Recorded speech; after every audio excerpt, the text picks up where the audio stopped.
What's up, guys? We're back with a full slate of NBA action here on Tuesday, February 4th. We're going to break down every NBA game tonight. We're also going to look at several of the biggest NCAA basketball games on this slate. We're going to look at bets on the side and over-under, and make sure to check that pinned comment throughout the day to see if there's any changes as injury news and player availability is confirmed.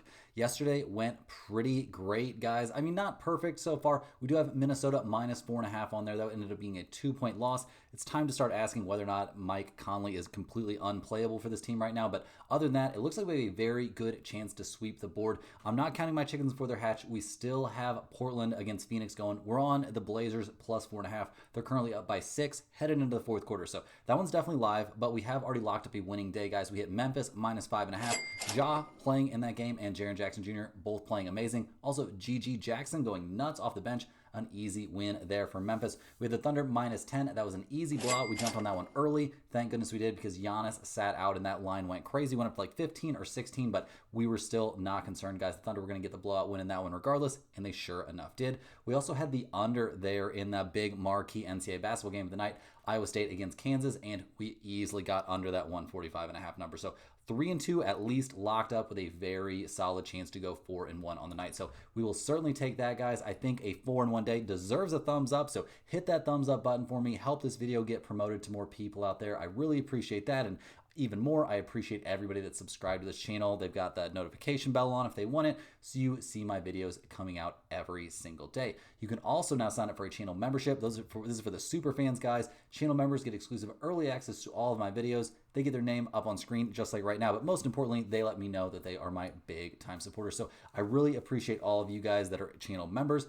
Also, all of our videos are sponsored by StumpTheSpread.com. We have a team of experienced cappers over there covering every major sport right now. Currently covering NBA, college basketball, UFC, NHL, and we've got a big Super Bowl pick and, some props being cooked up over there right now. Also, if you're interested in signing up for a premium membership, or if you're interested in getting on our free email list, click the link in the description to head over there. Our free email newsletter comes out almost every day, maybe not quite every day, but almost every day, and it'll have free picks on it every single time you get it. And also, guys, it'll have updates on our recent results on, our premium plays. So definitely want to check that out. It's free information straight to your inbox. It takes no work for you to get it. So definitely get on that free email list. It will, it's just good information to have. Also, comment below with any bets you're looking at today, and we will give you our best advice on all of them. I'm committed to responding to every single comment every day. So let me know anything you want to say. If you've got questions on a particular bet that you're looking at, I'll be more than happy to, dive in a little bit, give you my best take on it, and help us both, try and be on the right side of these plays. As always, our favorite picks will be in the pinned comment down below. Now let's get into this first game of the day, guys. We have the Dallas Mavericks going on the road to take on the Philadelphia 76ers.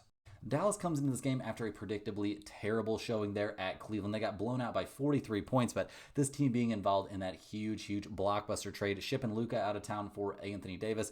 Crazy stuff in my opinion, guys, but we'll see how that works out down the road. But right now, the Mavs are in shambles. Nothing good going on right there. I mean, we also saw, Kyrie not playing that game, so just not a lot of positives right now for the Mavs. Clay's got to be feeling like he really picked the wrong time. I mean, he only played 18 minutes in that game, was a minus 24. So the Mavs really phoning it in that one. And I'm not too surprised. We were on Cleveland, and I would have taken Cleveland at minus 20 in that game because Dallas obviously not going to have anything good cooking there. In terms of their current situation for this game, it appears that Anthony Davis not going to be playing in this one. Yeah, he's been ruled out for this game due to an abdominal muscle strain. It kind of just seems like he's not quite ready to go there and, play in Dallas as he gets his whole life readjusted, which I don't blame the guy. Give him a couple days, needs to get his life re-straightened out. But we'll see what goes on. We'll see what Anthony Davis looks like eventually, but we won't see him in this game. Other than that, they are healthy for this one. Dwight Powell is out. It appears that Kyrie Irving should be ready to go. Clay is ready to go. PJ Washington, Daniel Gafford, so on and so forth. They should be ready to go for this game. So close to the full-strength Mavs, obviously with the huge exception there of Anthony Davis. So we'll see what they can get done here going on the road to play against a team that hasn't made any big moves here at the trade deadline, but are looking like they're not in the best possible shape, guys. We've got the Philadelphia 76ers, who are 19-29 in the year. They've lost their last two in a row, a loss against the Celtics their last time out, a 118-110 loss. So now they got blown out, and they played a very close game against Denver. And this is all happening with Tyrese Maxey basically having to put on a solo show every single night, because this is not a team that can find a way to get their best players out there on the floor. In that loss against Boston, we saw Maxey go off for 34 points, 21 there from Yabusele. He played great. 18 from Kelly Oubre Jr. He's doing everything he can to, try and fill the void.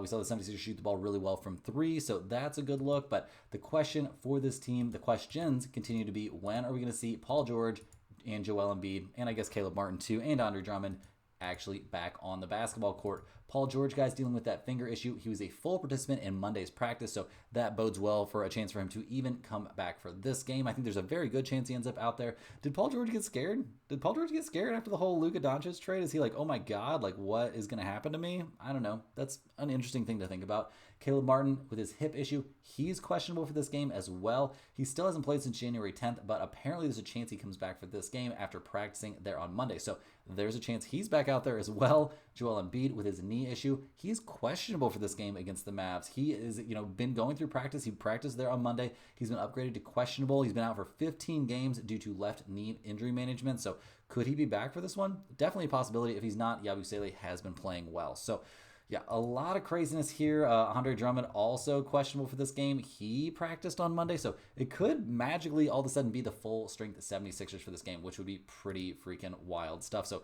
looking at the numbers here, the bookmakers have it as a coin flip. The 76ers are -1. We've got a total of 224.5.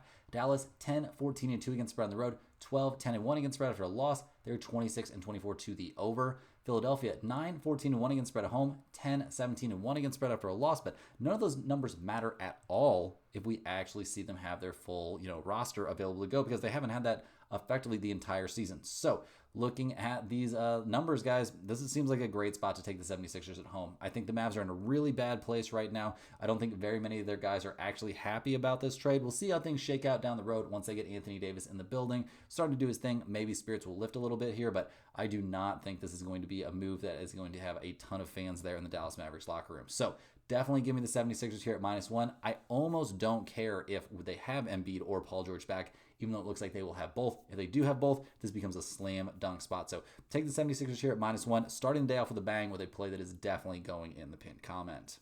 Next up, guys, we've got another huge game. We've got the Boston Celtics going on the road here to take on the Cleveland Cavaliers. Two teams that don't have to care about the trade deadline approaching. They're pretty much set, and they are two of the best teams out there in the NBA. The Celtics come into this game fresh off of that 118-110 win there at the 76ers, so good to lock up a road win. It was a little bit closer than you would think it would be, but Boston locked in there in the fourth quarter, outscoring the 76ers 38-16. So completing that huge, rally back from being down 26 at one point. Tatum played well in the game, 35 points from him, 5 of 8 from 3. As a team, Boston shot 21 of 49 from deep. That's pretty good. They did get out-rebounded, which isn't a great look against a 76ers team that not really an amazing rebounding squad at the moment. Hauser scored 12 off the bench. Luke Cornett was a +17, but only scored 2 points.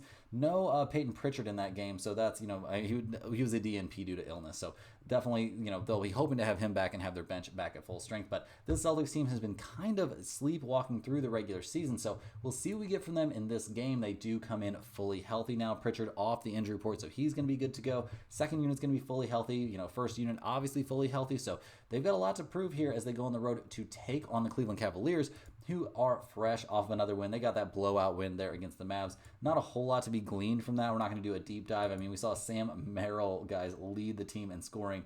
Yeah, just a really nice day for him. Obviously soaking up lots of extra minutes, but shooting the lights out, 9 of 13 from 3.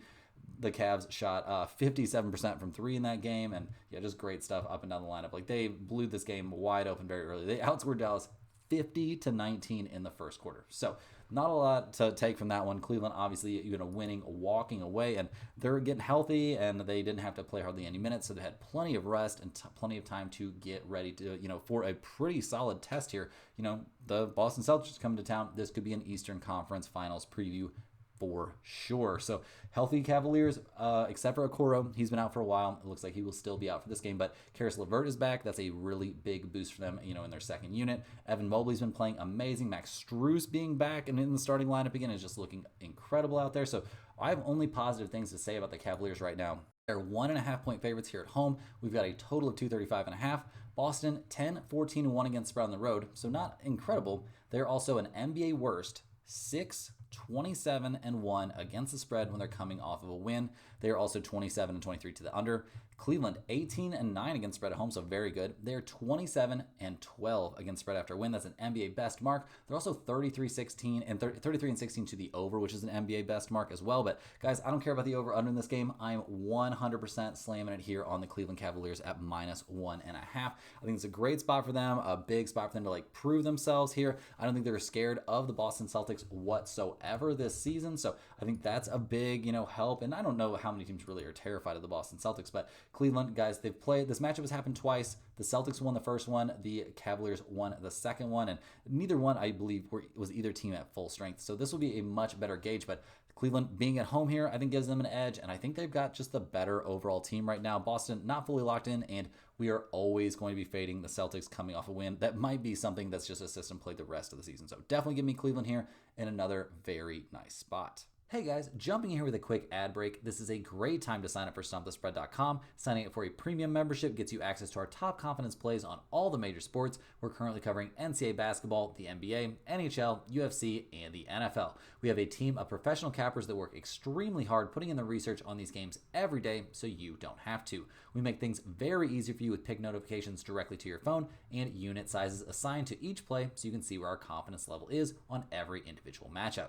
To test out the service before you buy, join our free email list, get the occasional free or premium pick straight to your inbox. Just click the link in the description to sign up for a free account. Don't forget to like this video and subscribe to the channel if you're new. Now guys, back to the games. Finally, in a less exciting matchup here, guys, we're looking at the Houston Rockets going on the road to take on the Brooklyn Nets. The Rockets 32-17 on the season. They've lost their last 3 in a row, though, losing at the Grizzlies in a heartbreaker against the Nets, and then a tough game there at the Knicks. They weren't at full strength for that one, but had their chances in that game. Just a crazy 42 points there from Jalen Brunson ended up sealing their fate, and Brunson played really well. He got some calls in the game, which is something you expect there at Madison Square Garden, but it wasn't a terrible game there from the Rockets. Obviously, some mistakes were made down the stretch, don't get me wrong, but I don't hate what I'm seeing from the Houston Rockets, although I'm a little bit bothered by, their lack of health. They are going to be on no rest for this game as well. We saw, great stuff there from Amen Thompson, although some mistakes were made for sure, but he played really well. It was a -4 and scored 25 points. 21 there from Jalen Green, although he did not shoot the ball well at all. And Houston, they really couldn't throw in the ocean in that game. They should have won this one.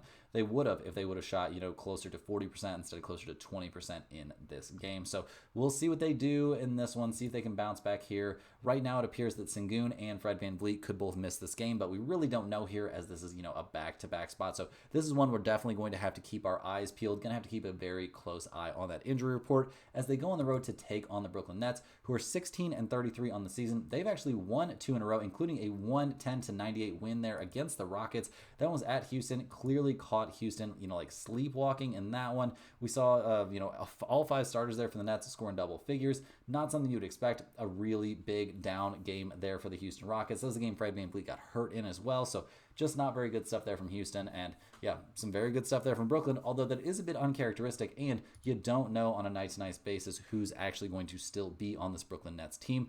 Guys like, maybe not D'Angelo Russell necessarily, but Ben Simmons, Cameron Johnson, Clowney, Claxton, tons of dudes being floated in trade rumors, and right now it appears that Cameron Johnson, Clowney, and Ben Simmons are all going to miss this game. So it won't be the full strength of Nets. I don't know how much that matters right now, but looking at the numbers, we see the Nets getting 9.5 points. We've got a total of 208.5. Houston 17-7-1 against spread on the road. They are 4-4-1 against spread on no rest, and they are 11-5 against spread after a loss. They're also a slight over team. Brooklyn 7-14 against spread at home, 7-8 against spread after a win. They're 27-22 to the under. I don't know if this is going to go into the pinned comment, guys. I do like the Rockets here to win this game by double digits at least a little bit, since it's a big revenge spot, and everybody on the Nets, it could go either way, honestly. Everybody on the Nets is probably trying to, audition for other teams, but also they've got to be a little bit in their head about the fact, they could get traded at any moment. So we'll see what happens in this one. I'm leaning towards the Rockets, but not one that's going in the pinned comment. Next up, guys, we got a very interesting game. We've got the New York Knicks going on the road to take on the Toronto Raptors. The Knicks come into this game fresh off of that one we were just talking about, that 124-118 win there against the Rockets. Jalen Brunson, 42 points, 10 assists, an incredible game for him. He did shoot 14 free throws and make 13 of them, though, so a little grain of salt. Are these the most ethical baskets? I don't know if they're the most ethical. I don't think they're the most unethical, but they're not non-GMO, guys. They're not gluten-free. Like, these baskets have a little bit of extra something in them. Good day for Mikal Bridges, although he did tweak his ankle in this game, so we'll see what goes on there. He didn't leave the game. The dude's an Iron Man, so I fully expect him to play. My question would be, will he be fully effective? We'll just have to wait and see. Karl-Anthony Towns got in foul trouble, ended up fouling out of the game, and not his best performance. He did score 22 points, but was only 1 of 5 from 3 and 9 of 20 from the field. Bro has to learn how to foul or how to defend without fouling, or this is going to sink the Knicks in the playoffs. The bench looked pretty terrible. Knicks managed to win this game despite shooting only 23% from 3, though. That is very impressive stuff. It helps when you shoot twice as many free throws as your opponent, though. I will say that. So we'll see what the Knicks can do here going on the road. We don't have a super updated injury report, obviously, since they're playing on back-to-back days, but I definitely think OG Anunoby will remain out with what's being reported as a sprained foot. Other than that, I would guess everybody would play, but it is a back-to-back spot, so keep an eye on that injury report here as they head up north to take on the Toronto Raptors, who are 16-33 on the year, but playing some of their best ball this season. They've actually won 6 out of their last 7 now. They are fresh off a 115-108 win there at the Clippers. That was a game where we were on Toronto. I think they were plus 4.5, 5 or 6, something like that in that game, and we got the straight up win. So we'll definitely take that. Thank you, Toronto. Those Toronto streets feel a little bit undefeated to me because these, anytime big name stars end up going there, it seems like they have a little bit of a hard time. The hospitality in Toronto apparently a bit unmatched. James Harden, 25 points in the game, but was only 2 of 9 from 3.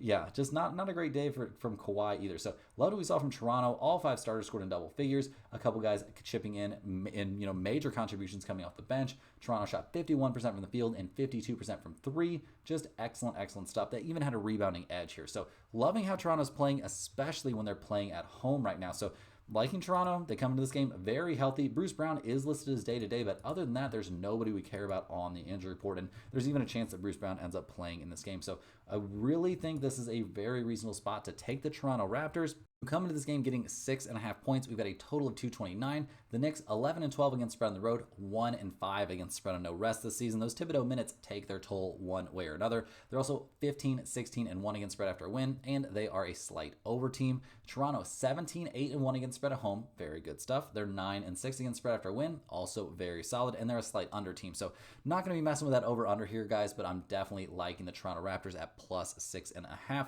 We'll have to keep an eye on all the injury reports and trade rumors and all that kind of stuff, but definitely a play that has a great chance to end up in the pinned comment.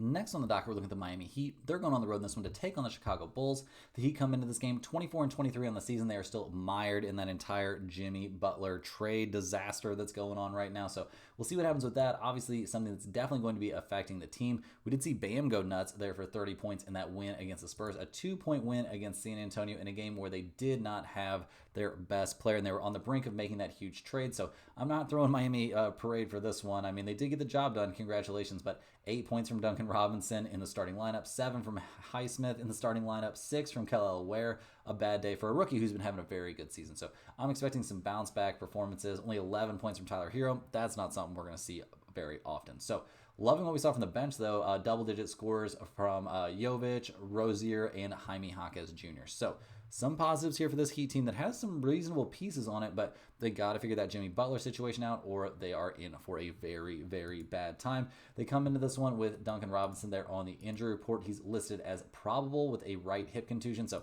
I don't think he's going to sit this one out, and I don't think there's any huge reason to expect that to, really drastically impact his three-point shooting. So we'll see what the Heat can do here going on the road to take on the Chicago Bulls, who are fresh off a 127-119 loss there at the Pistons. They're 21-29 on the season and clearly making themselves big sellers here at the trade deadline, guys. I mean, in that game against the Pistons, we saw Jacoby White go off for, 22 points? We're not throwing you a parade for that. 20 there from Vujacic, who's apparently a big-time trade target for teams like the Warriors. I would say there's some other teams out there wouldn't hate to have him. We also see Josh Giddey with 20 points. Obviously, no more Zach LaVine here. He's going to be on the Sacramento Kings. Some good stuff from Patrick Williams coming off the bench. So, yeah, we don't hate what we're seeing from the Bulls right now, but definitely not a team that's, built to compete at the moment. They come into this game with Dalen Terry and Jalen Smith, both there on the injury report, but other than that, they are healthy and ready to go. But guys like Lonzo Ball or, Vujacic or Kevin Huerter, a newly acquired Kevin Huerter, it sounds like he'll be out there, but really everybody basically on the Chicago Bulls is possibly on the trading block. So we'll see if they can keep their heads in the game here. They're getting 3.5 points at home. We've got a total of 228.5. Miami 9-15 against spread on the road, 8-15 against spread after a win. They're 26-21 to the over. Chicago 11-13-1 against spread at home, 16-12 against spread after a loss, and 27-23 to the under. If you're forcing me to bet this game, guys, I'm going to be leaning here slightly towards the Chicago Bulls, under the impression that these players who could possibly be traded are going to be doing their best to, show their talents to best, make their trade value as reasonable as possible and make teams want to get them out of what is clearly going to be a rebuilding Chicago Bulls franchise. This is not a play that's going in the pinned comment, though. Definitely not. This is, a very weird situation. And Miami's in a bounce back spot, so maybe they will overachieve even based on, their terrible road against spread numbers and terrible numbers against spread after a win. Next up, we have our second nationally televised game of the night. We've got the LA Lakers going on the road to take on the LA Clippers in the battle for LA. The Lakers, guys, they just made history. They got handed another, top-tier superstar talent. Getting Luka Doncic for an aging Anthony Davis is just absolutely nuts to me. The Lakers are fresh off a big win there against the Knicks, but things are completely different now with a complete shakeup and realignment of the roster. So we're not even going to be looking at that. What we're going to be looking at is the possible availability of when are they going to have Luka, and it's not going to be for this game. So it's going to be the LeBron, Austin Reeves show. Dalton Connect probably moving in there in the starting lineup. Jackson Hayes is their starting center for right now, guys. And I don't know if you've watched very much Jackson Hayes basketball, but it doesn't look amazing. Definitely not somebody you want, anchoring your defense. So definitely concerned about that. LeBron is on the injury report, but that is always the case. He's probable for this game. So I think we'll see him out there. Gabe Vincent could be available as well. He's dealing with a knee issue. He is also probable, but neither one of the, obviously LeBron is a huge deal. Gabe Vincent doesn't really move the needle too much for me. So we'll see what goes on here. Luka obviously not going to be making his debut yet. It sounds like it could happen sometime next week, though. So it's not that far out of, it's going to be happening, but there's, he could definitely return before the All-Star break is what we're hearing. So, but not going to be back for this game. So we'll see what the Lakers can do here on the road at the Clippers' fancy new arena, guys. The Clippers 28-21 on the year. They're in a bounce back spot after, not having a very good trip up there to Toronto, which definitely something that we expected. They didn't have Norman Powell for that game either, so that's a huge chunk of their offense that was just missing out there. So we'll see what they can get done in this one. Obviously, Harden scored 25 points, but was very inefficient. Kawhi had a mediocre day, only played 27 minutes. Zubac was actually doing okay, 18 points, 8 rebounds. He was a plus 10 in his minutes, and I'm expecting huge stuff from Zubac in this game. You want to take some Zubac overs in this one? He gets to go up against Jackson Hayes, guys.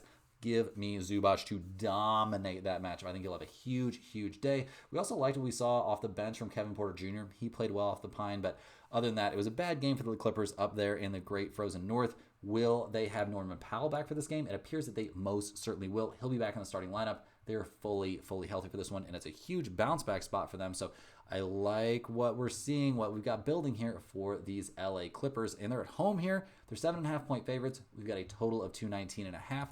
The Lakers 11-13-1 against spread out on the road. They are 13-13-1 against spread after a win. Those road numbers you can kind of throw out because this isn't really a road game, but you also have to pay attention to them because this is a completely different situation. They used to be playing the Clippers in the Lakers arena, basically, even for Clippers home games. That is no longer the case. The Clippers appear to have built themselves a very, very nice home court advantage there. So we like what we're seeing there. The Lakers, not terrible against spread after win, and not a big over-under team. The Clippers, 18-7 against spread at home. Like I was talking about, that's a real home court advantage now. We also see that they are 12-8 against spread after a loss, and they're a significant under team. I'm not taking under 219.5, but I will definitely think about taking the Clippers here at -7.5. This is a play that has a good chance to end up in the pinned comment. The Clippers are in a huge bounce back spot. The Lakers are dealing with kind of a skeleton crew until they get Luka or a real center, and not having a real center here against Zubac is going to be a big, big problem in this game.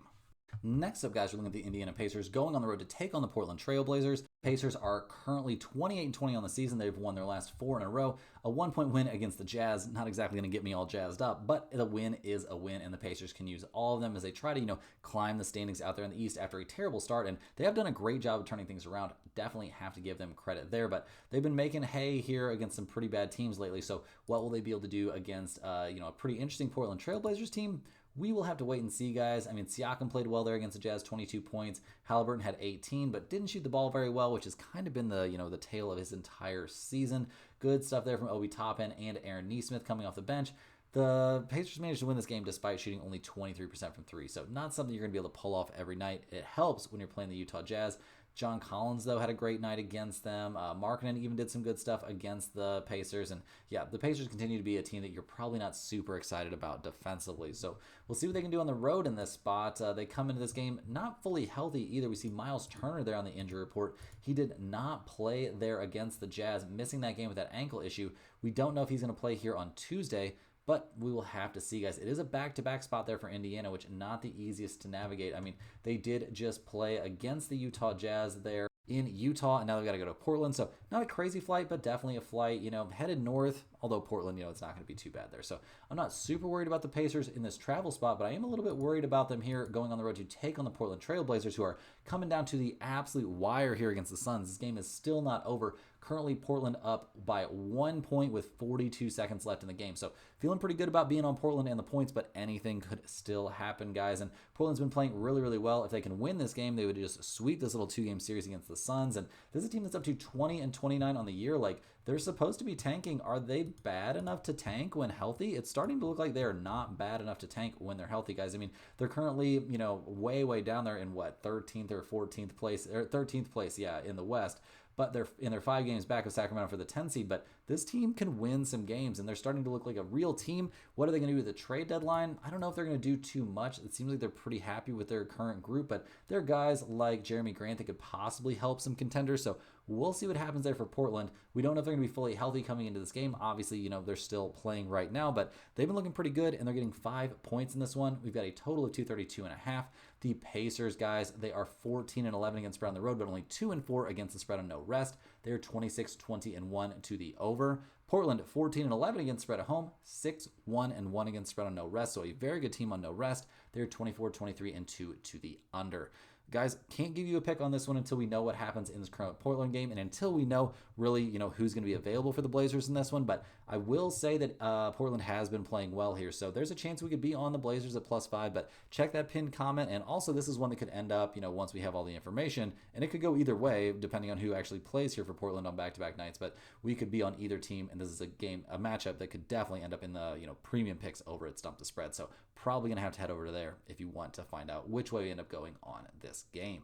Now, guys, switching gears, we're going to be looking at some college basketball action. First up, we have an absolute banger to start the day off. We have number 11 Marquette going on the road to take on number 12 St. John in a Big East showdown, guys. Marquette comes into this game fresh off a tough loss, guys. They lost at home against number 25 UConn, dropping that game 77-69. Definitely not a game the Golden Eagles were supposed to end up losing. We didn't see what we normally see there from Cam Jones. He had 22 points, but 9 of 20 from the field, 1 of 5 from 3. Like, that's not usually going to get the job done for a team that is very dependent on his success. Chase Ross played well, 19 points from him. No major contributions off the bench. They did a really bad job on the boards, getting out-rebounded by 10 there. They shot more free throws, but that wasn't enough, and they did a terrible job of defending the three-point line. They allowed UConn to shoot 63.2% from long range. So definitely a game Marquette's going to want to forget about. They obviously come into this game, looking like a dominant team. They've been really, really good. They're 9-2 there in Big East play. They are now, tied with Creighton. They're one loss back of St. John's there. So we'll see what they can do here. Cam Jones obviously leading this team in all the major categories. Their rebounding continues to be a concern. Their defense is fine. Their offense is fine, but you got to be able to finish those defensive possessions off with a rebound. So we'll see what they can do here going on the road to take on the St. John's Red Storm, who are 19-3 on the year, having a great time. They've just been running roughshod there through the Big East, going 10-1 so far. They're fresh off of a 2-point win, though, against Providence. That was a nail-biter for sure. Maybe this was a bit of a look-ahead spot for them because they, had Marquette on deck, and this is obviously a huge game for them in that, win over Providence, that, nail-biter of a win. We liked what we saw there from Richmond. He had 24 points, 19 points there from Luis Jr. They did a good job there, shooting the ball from, not necessarily from the field, but their three-point shooting was fine, but 38.2% from the field, not generally going to get the job done, and they didn't do a good job of defending the three-point line either. So St. John's very lucky to escape that one with a win, but if that was a look-ahead spot, maybe they've got another look-ahead spot here because they also have number 19 UConn on deck. So that's going to be a tough road game. We'll see what they can do in that one. They're an elite rebounding team, which bodes well for them in this game. They're also a very good offensive team with everything they need to hang there with Marquette. So looking at the numbers for this game, guys, you see that St. John's is actually 2.5-point favorites at home in this one. We've got a total of 146.5. Marquette 4-4 against spread on the road, 11-10-1 to the under. St. John's 8-6 against spread at home. They are 12-10 to the under as well. So I definitely think there's a lot of value in this one in under 146.5. It probably won't make it into the pinned comment necessarily, but it's got a chance. And in terms of a side here, I don't know. It feels very coin flippy to me. St. John's obviously not playing well in their last game, but definitely a bounce back spot for sure could be in play. And Marquette comes into this one for sure in a massive bounce back spot. So it's a little bit tough to call. If you're begging me for a side here, give me St. John's -2.5 at home as a small lean, but the real value in this game for me is certainly under 146.5. Next up, guys, we got an SEC showdown. We've got Vanderbilt going on the road to take on number 6 Florida. Vanderbilt comes into this game fresh off of getting absolutely dismantled there at Oklahoma. They lost that game by 30 points. A huge letdown spot for them after a big-time win there against Kentucky. This team has been kind of all over the place. They've got some big wins like taking down Tennessee and Kentucky, but getting dismantled by Alabama, losing against Missouri, barely getting by teams like LSU. So we'll see what they can do here throughout the rest of this pretty tough SEC schedule. I mean, getting blown out by Oklahoma, not the best look for sure, but they are in a bounce back spot. They've got a monster in Jason Edwards and his 17.5 points per game. They're a top 40 offensive team. They're decent defensively. The rebounding, though, that's really what concerns me, especially in this matchup here as they go on the road to take on the 18-3 Florida Gators, who are in a huge bounce back spot, guys. They're fresh off getting dismantled there by Tennessee. They did not show up for that game. They lost by 20 points there at Tennessee. So rough stuff in that one. Definitely a huge bounce back spot for one of the better teams out there in the NCAA, at least in my opinion. Clayton Jr., guys, he's been seen, he's had that ankle injury. He's walking around without a boot, so that's definitely a step in the right direction. But if he misses this game, that's obviously a huge deal. But also, guys, next guy up, mentality is much more prevalent there in college basketball than you would imagine. So we'll see what goes on with him, see if he's going to play in this game, see if we think he's going to be at full strength. That's obviously a very big question. If he is, though, and this team is at full strength, this Florida team is among the best in the nation. They're an amazing defensive team. They're top 20 in the nation in points per game. They are the 4th highest rated rebounding team in college basketball. So looking at the numbers, Florida being a big favorite makes a ton of sense to me. They're -12 in this game. We've got a total of 156. Vanderbilt 2-3 against spread on the road, 11-10 to the under. Florida 7-4 against spread at home. They are 14-7 to the under. So right off the bat, guys, this is another spot where I think the under is very live. 156 is a ton of points, especially if we see Walter Clayton Jr. out for this game. That obviously, Florida's offense takes a significant hit. If you're asking me for a side in this one, I would probably side with Vanderbilt here, getting 12 points. I think they've got what it takes to make this game close, especially if we do think it's going to be a lower scoring game. It being close makes some sense as well, but we're not going to be getting on this one in a major way, except for maybe on that under, until we find out if Walter Clayton Jr. is going to be playing in this game. Next on the docket, guys, we have a Big Ten showdown between number 7 Purdue and Iowa. Purdue comes into this game fresh off of a nice win there against Indiana. It was a little bit closer than they would have wanted. They ended up winning by 5. It was a bit of a letdown spot after just destroying number 21 Michigan. So we'll see if they can, kind of get back on track in a more correct way here as they head to Iowa. Obviously, Purdue having a great time this season. They're currently just one loss behind Michigan State there in the Big Ten standings. Doing a lot of good stuff. Trey Kaufman-Renn is a monster. 18.5 points per game, shooting 60% from the field. You don't see that every day. Braden Smith, though, obviously an amazing guard as well. 15 points and 9 assists per game. Nothing to turn your nose up at. This is also one of the better defensive teams in the nation, but not a great rebounding team. So we'll see what they can do if trying to hold their own here against an Iowa Hawkeyes team that just got some pretty bad news, guys. Freeman going to have season-ending surgery. So Owen Freeman not going to be available anymore. Losing your leading scorer at this point in the season is pretty devastating. We saw, Iowa really get blown out there by Ohio State. That's not a great look. And over the course of the season, this has been kind of a glass cannon type of team. Like, they score a ton of points, but they play no defense, and their rebounding is also really bad. So are they going to be able to hold up here even at home against a team like Purdue, who's definitely, in something, I'm not going to say in a bounce back spot, but they definitely got, survived a scare there against Indiana. So guys, looking at the numbers here, Iowa getting 7.5 points. We've got a total of 155. Purdue 4-2 against spread on the road. That's very reasonable. They're 13-9 to the over. Iowa 6-7 against spread at home and 12-9 to the over themselves. If this was a full strength Iowa team, guys, I would definitely be leaning towards that over. But since it's not, I'm definitely more than happy to take Purdue here at -7.5. I think they get the job done in this game. It's not a big look ahead spot for them. Iowa, they don't really have too much of a break in their next game. They have to play against number 21 Wisconsin. So definitely, not a look ahead spot necessarily, but something to be conscious of. So definitely giving Purdue at -7.5 in this one. It's got a chance to end up in the pinned comment despite being a road favorite in a college basketball game. Next up, guys, we got another marquee game. We've got number 14 Kentucky. They're going on the road to take on number 25 Ole Miss. Kentucky comes into this game fresh off of a kind of devastating loss there against their old coach. They lost against Arkansas 89-79. So yeah, a 10-point loss there against Calipari. That doesn't feel too good. And yeah, he comes in there and gets a win against you as well. Like, that has to feel pretty freaking bad. This Kentucky team has done some good stuff this season, but they've also lost some head scratchers, like this loss against Arkansas, their loss against Vanderbilt, their loss against Georgia. Like, none of those look particularly great. So we'll see what they can do here in a bounce back spot, but it's not against an easy opponent.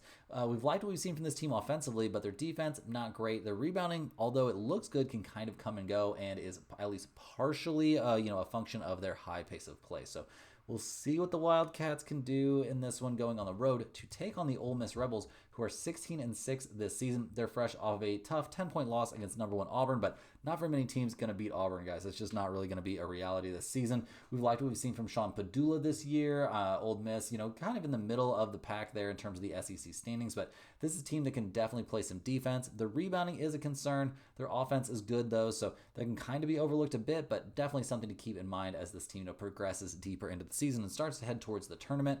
Ole Miss actually 4.5-point favorites in this game. We've got a total of 157. Kentucky 2-3 against spread on the road, 12-9 to the over. Ole Miss, guys, 4-7-1 against spread at home, 13-9 to the under. Guys, I'm taking Kentucky here in a bounce back spot. Getting 4.5 points seems like too many to me, especially coming off that pretty devastating loss. Obviously, they're not going against the easiest opponent here, but I think they've got what it takes to at least make this a one-possession game down the stretch. And if they do, I definitely want to be on the Wildcats and the points. Next up, guys, we've got a much later game out there on the West Coast in LA. We've got number 9 Michigan State going on the road to take on UCLA. The Spartans come into this game fresh off a tough loss there at USC as they started off this little road trip not so great, but they've got a chance to, reel it back in here after a tough loss. Obviously, losing by 6 against a team like USC probably doesn't feel amazing, but USC 5-5 in Big Ten play, like, they're holding their own, so I don't think you have to be too embarrassed. This Spartan squad is top 50 in the nation offensively. They're top 20 in rebounding. They're a very, very good defensive team, and they don't rely too much on any one superstar player. So I don't think we have to be too worried about the Spartans. They could definitely bounce back here as they go on the road to take on the UCLA Bruins, who are 16-6 this season. They're fresh off a big-time 78-52 beat down against Oregon.